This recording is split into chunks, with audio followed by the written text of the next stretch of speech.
everyone. I am Sarita Srivastava from Mahatma Gandhi Shikshan Sansthan. Now I am going to teach Hindi व्याकरण standard 4th and 5th. बच्चों, आज मैं आपको व्याकरण के अंतर्गत शब्द पढ़ाने जा रही हूँ.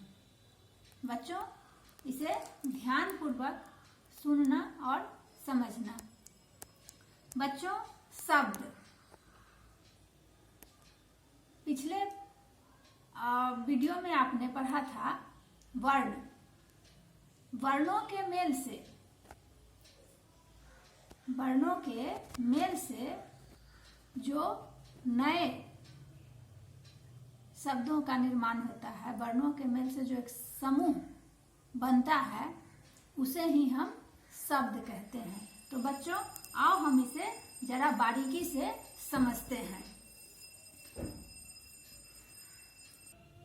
जैसे बच्चों, हमने वर्णों का एक मेल बनाया है. जैसे देखिए, ख जोड़ अ, जोड़ र, जोड़ अ, जोड़ ग, जोड़ ओ, जोड़ स और जोड़ अ. तो बन गया हमारा खरगोश.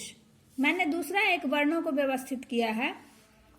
स जोड़ अ, जोड़ ल, जोड़ आ, जोड़ ग, जोड़ ई. इससे हमको बना सलागी. अब ये दोनों शब्दों में आपको कुछ भेद नजर आ रहे होंगे, अंतर नजर आ रहा होगा कि ये तो खरगोश है और ये सलागी है. इसका क्या मतलब है? तो बच्चों, वर्णों के व्यवस्थित और सार्थक समूह को शब्द कहते हैं. वर्णों के व्यवस्थित और सार्थक समूह को शब्द कहते हैं, क्योंकि ये वर्णों का तो मेल था, किंतु ये शब्द सार्थक नहीं है, इसीलिए यह सार्थक शब्द नहीं कहलाए. अब बच्चों, शब्दों के प्रकार, इसी के आधार पर, इसी उदाहरण के आधार पर और आपके परिभाषा के आधार पर हम शब्दों के प्रकार के विषय के बारे में जानेंगे. तो शब्दों के प्रकार, शब्द दो प्रकार के हो गए यहाँ पर. एक तो देखो सार्थक हो गया, दूसरा हो गया निरर्थक. तो ये शब्दों के प्रकार हो गए, सार्थक शब्द और निरर्थक शब्द. तो शब्दों के दो प्रकार हुए. कौन कौन से बच्चों? एक सार्थक शब्द और दूसरा निरर्थक शब्द. सार्थक शब्द कि वे शब्द जिसका अर्थ होता है, वे शब्द जिसका अर्थ होता है, जैसे यहाँ पर लिखे खरगोश.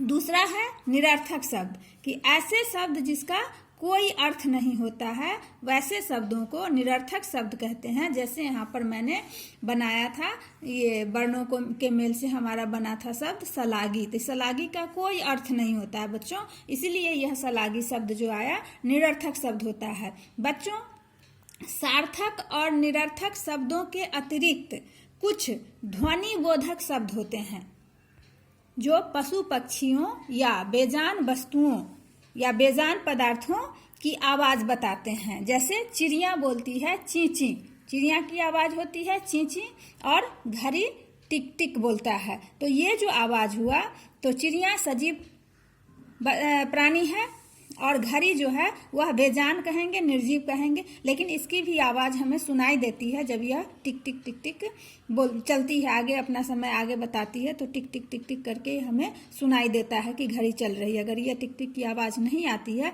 तो हम सोचते हैं कि घड़ी बंद है. तो ये शब्द कहलाते हैं ध्वनि बोधक शब्द कहलाते हैं बच्चों. अब हिंदी भाषा में सार्थक शब्दों को 3 आधार पर बांटा गया है बच्चों.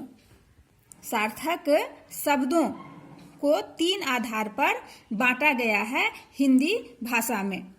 पहला होता है उत्पत्ति के आधार पर, दूसरा होता है रचना के आधार पर, और तीसरा होता है प्रयोग या व्याकरण के आधार पर.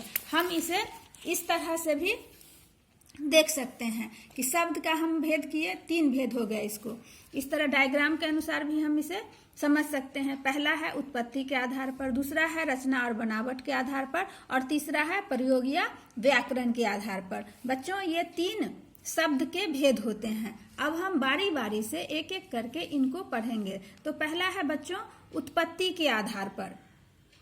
उत्पत्ति के आधार पर शब्द के 4 भेद होते हैं. उत्पत्ति के आधार पर बच्चों शब्द के 4 भेद होते हैं. तत्सम शब्द, तद्भव शब्द, देशज शब्द और विदेशी शब्द. बच्चों, तत्सम शब्द, तत्सम शब्द किसे कहते हैं बच्चों? जो शब्द संस्कृत से हिंदी में प्रयुक्त, ज्यों का त्यों हिंदी में प्रयुक्त होता है, उसे तत्सम शब्द कहते हैं बच्चों। कि जो संस्कृत का शब्द ज्यों के त्यों हिंदी में प्रयुक्त होते हैं, उसे हम तत्सम शब्द कहते हैं, जैसे जल, पृथ्वी, सर्प, वायु। दूसरा है इसका तद्भव शब्द।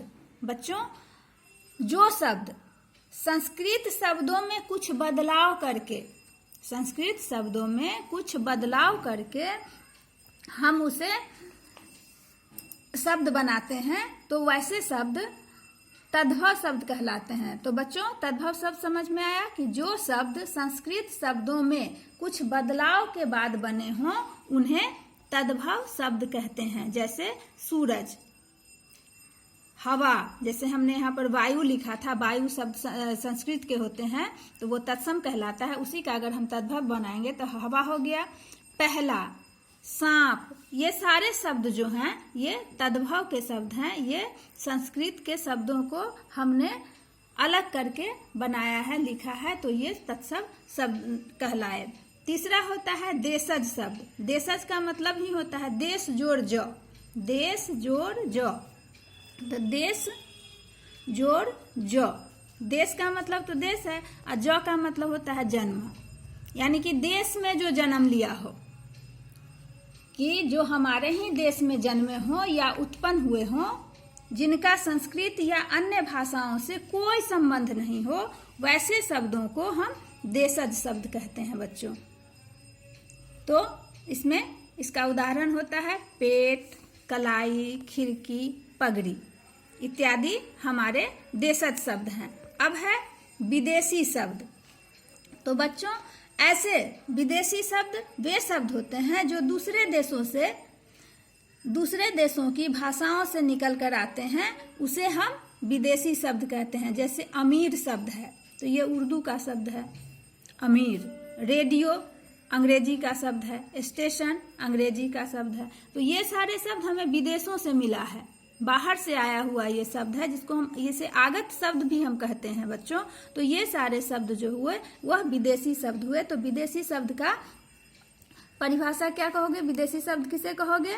कि वैसे शब्द जो दूसरे देशों को भाषाओं से हिंदी में आए हों, उन्हें हम विदेशी शब्द कहते हैं।